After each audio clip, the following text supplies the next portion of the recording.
তাহলে এটা আপনারা আমাকে দেন। জাতীয় সংসদে কথা বলার সময় তো আমি পত্রিকাগুলো রেফারেন্স দিয়ে কথা বলতে পারি।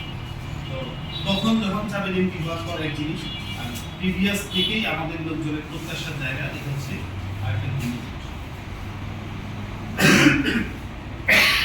আপনাদের কলমের জায়গাটা আমরা প্রত্যাশা করবো যেন আমাদের দিন নামে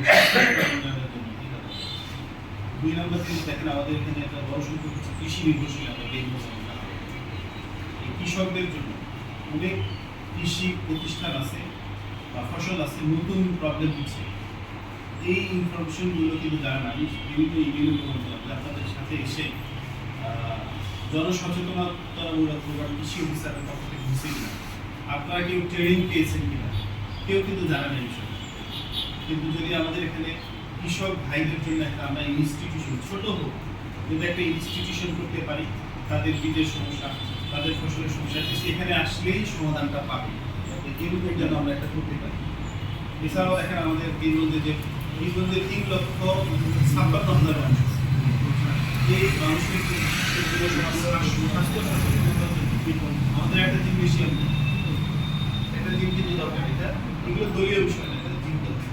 আবার তরুণ প্রজন্ম খেলাধুলা সহ উৎসাহ দীপনা পাওয়ার জন্য আমাদের কিন্তু বীরগঞ্জটা একটা স্টেডিয়াম প্রিফার করে। আপনি যদি বীরগঞ্জকে আমরা যদি আমরা চীন বাংলাদেশ মৈত্রী হাসপাতালের জন্য যেরকম দাবি করি, পাশাপাশি আমাদের একটা স্টেডিয়াম আমরা দাবি রাখতে পারি, এই জায়গায় একটা স্টেডিয়াম খুঁজে।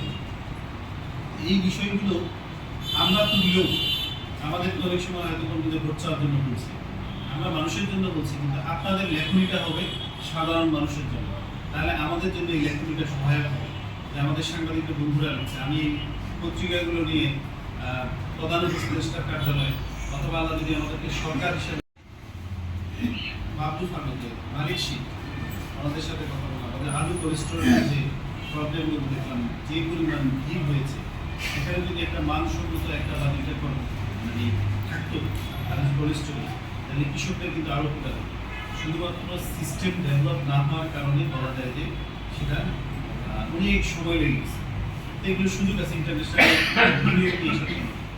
আমাদের দেশে আমি ইনভেস্টমেন্ট সামিটে অংশগ্রহণ করে যাওয়ার জন্য 2 দিন পরে চলে গেলাম।